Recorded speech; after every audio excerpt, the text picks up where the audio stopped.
If you really want to be able to afford the home that you're purchasing, there are three things that you have to afford. Number one is you have to afford your monthly payment. Number two is you got to afford your down payment. And number three is you got to afford your moving costs. When it comes to your monthly payment, this goes back to what we were just talking about a minute ago, that you have money to pay for all of your housing costs. You still have money to eat. You still have money to invest. And you still have money to save. Now, some banks follow different types of rules. Some banks will say that your housing payments cannot be more than a third of your take-home pay. Some banks will look at a 28% factor. What I like to look at is just making sure that at the very least, I still have my money to invest. I still have my money to save. And now I can adjust my expenses, my spending type of money the way that I want. Because if I want to live in a bigger home and have smaller cars, fine. If I want bigger cars and smaller home, fine. Just make sure I can fund all of my spending and all of my expenses within the spending part of my portfolio, within the spending part of my budget.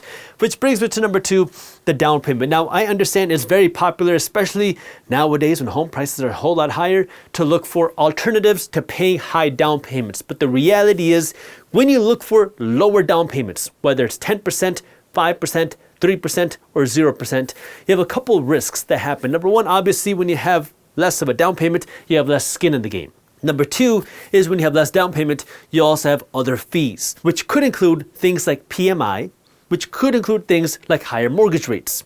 Because as a bank, when they lend you money, it is an investment for the bank. And when you have less skin in the game, you are a bigger risk for the bank. And when the bank is taking a bigger risk, they need a bigger return from you.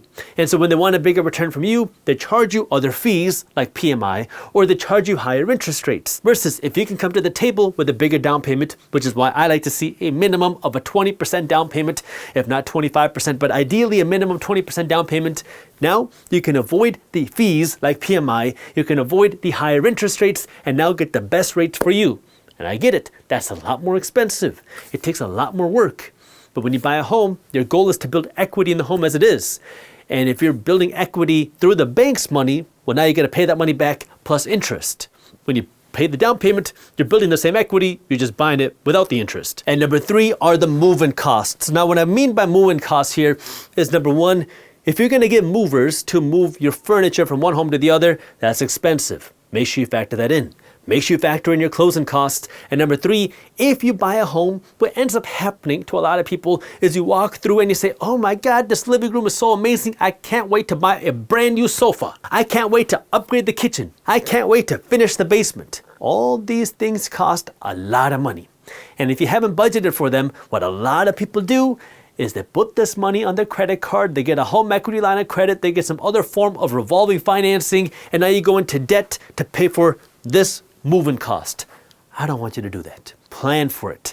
Know what your costs are going to be. Plan for the moving costs, plan for the upgrades, plan for whatever furniture you need, and put that money aside and budget for that ahead of time. That way you don't have to go into debt, because I recently bought a sofa. I talked about this in one of my recent videos. It was expensive. And when I was purchasing the sofa, the sales manager was very aggressively trying to sell me financing on this sofa, which I didn't want. And when I started to see how kind of it was normalized to sell this financing, I asked the sales manager, how often do people buy this financing for furniture? And she says that pretty much everybody that I sell furniture to buys financing from me. So I want you to stop doing what everybody else does. Plan ahead, budget, and save that money ahead of time. And you're going to say, well, Jaspreet, I don't have the money to buy that sofa right now. Well, here's the thing. When you finance it, you still have to pay the money for it, right? The question is, are you going to pay for it now, or are you going to pay for it later plus interest? I'd rather you pay for it now without the interest. And that might mean you don't buy that sofa now.